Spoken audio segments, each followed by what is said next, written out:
About this time, I had one of the deep spiritual experiences that have affected my entire life. Word had been received in the American Baha'i community that the door was once again open for pilgrims to visit the World Center in Haifa, and Shoghi Effendi was extending an invitation. Upon receipt of this information, my soul was seized with such longing as is indescribable.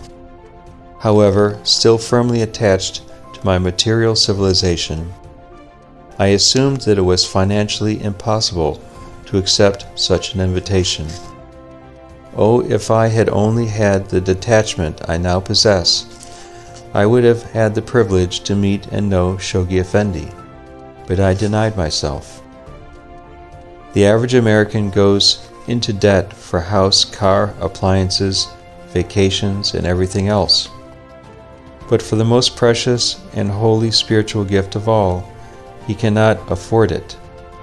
My heart and soul said, "Go even if you must walk." But my mind and satanic fancy argued, "No, don't go, for you cannot afford to." In those early days my mind ruled my heart.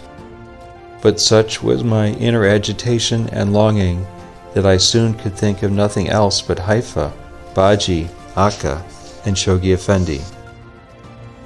My work began to suffer, my nights were sleepless, and I even lost my appetite. I was so wasted away in my valley of inner longing. However, my deliverance was at hand. We had hosted an especially beautiful 19-day feast in our home, and the friends had left. My wife and children were asleep. As I sat up, once again reading the 7 Valleys, I soon became so enamored with that heavenly book that for the first time in many days my agitation of heart was stilled, and a tranquility pervaded my soul, the like of which I had never known. The very air became charged with peace and nearness to God. Finally, having quenched my thirst at the fountain of life, I put down the book and retired to bed. No sooner had my head hit the pillow than I was in the Holy Land.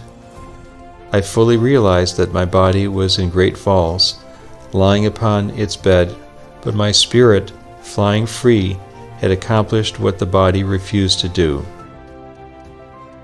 The room I was in appeared to be of concrete, with a window on my left and another window straight ahead.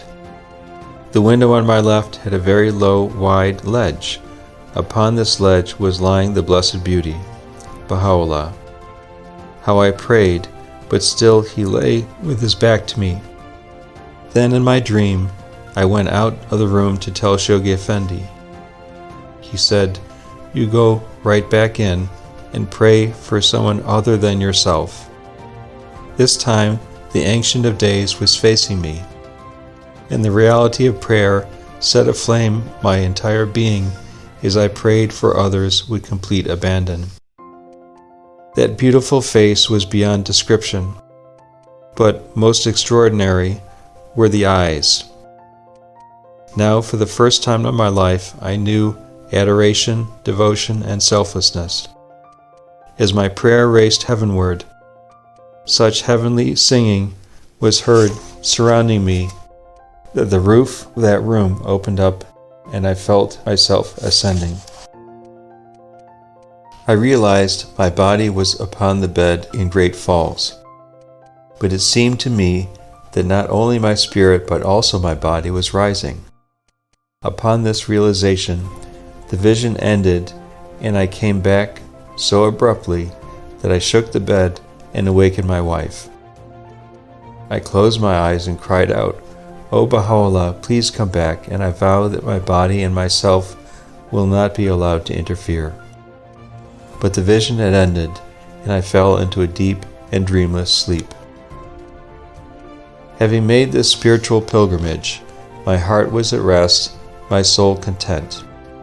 I fully realized that such spiritual experiences are quite common among the friends.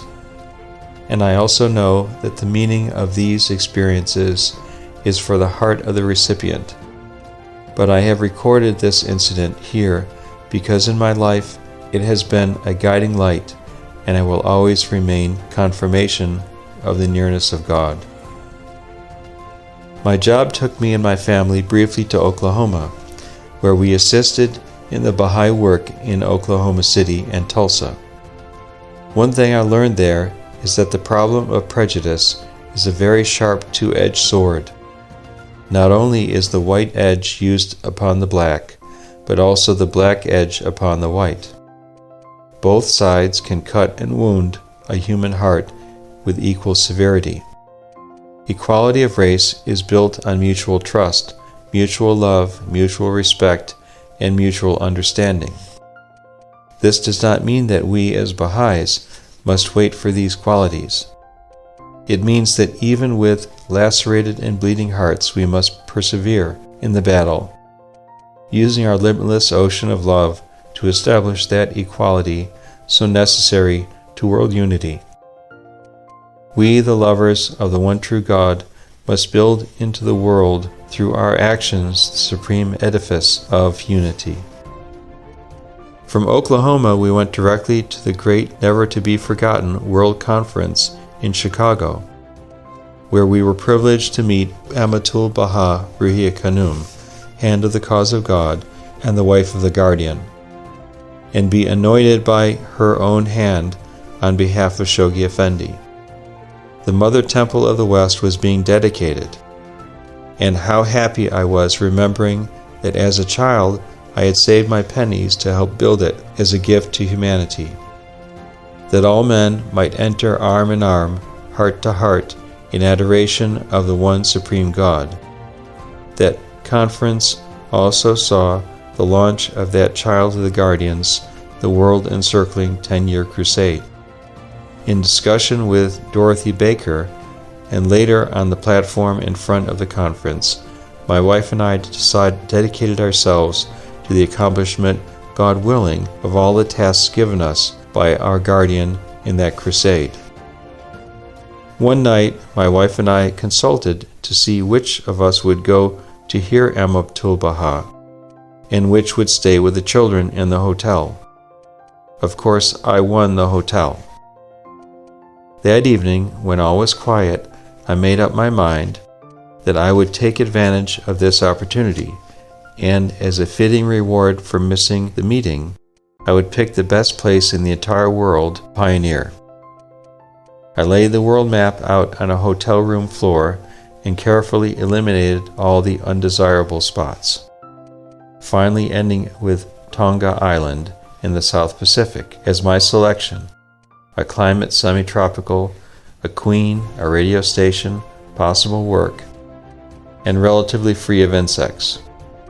What more could we want? When Elaine came in later that evening, she readily agreed to go with me to Tonga. One other experience happened at the conference that was very extraordinary. I was crossing the hall, intent on my destination, when the beloved Hand of the Cause of God, Tarazulu Samandari, whom I had never seen before, and who was in consultation with a large crowd, stepped away from them, intercepted me, and kissed me on both cheeks. Then, without a word, he returned to his discussion. Only later did I learn his identity. When we returned to Great Falls, we began disposing of our worldly possessions. Even the wedding gifts went. I entered into a state of great agitation at this time because after meditating and praying about Tonga, my heart came to the conclusion that it wanted to go where it could best serve the cause of God and humanity, not just end up at a beautiful spot. How I longed to sit down and write about my problems to the beloved guardian. But Ruhiyya Khanum had closed that door firmly when she said on stage, "Don't you dare write to Shoghi Effendi and ask if that means you. It means you. Just pick a place and go." I lay awake nights, twisting and turning in my bed, crying out from the depths of my soul for that promised divine guidance. Papers were processed for visas and so on, and were finalized and ready to mail. Tonga was our apparent destiny. Truly, God is a prayer-hearing, prayer-answering God. Just as we were leaving our house to mail those final papers, the phone rang, and it was our beloved Dorothy Baker from the National Spiritual Assembly, calling long distance to advise me that they had just received a message from the Guardian requesting them to fill 3 goals at once. 2 were easily filled, but the third was impossible, so it seemed, the Aleutian Islands goal. O God, my God, what tongue can voice my thanks to Thee? This is not abundant proof. Is this not abundant proof of the nearness of God to us, His helpless creatures? Was not every doubt and longing of my heart answered, even down to our receiving direction from Shoghi Effendi, our valiant Commander-in-Chief? I know this could be construed by doubters as one of the mere accidents of life, but read on, dear reader, for the odds against such chances at critical times increases every time the divine promise of assistance is offered.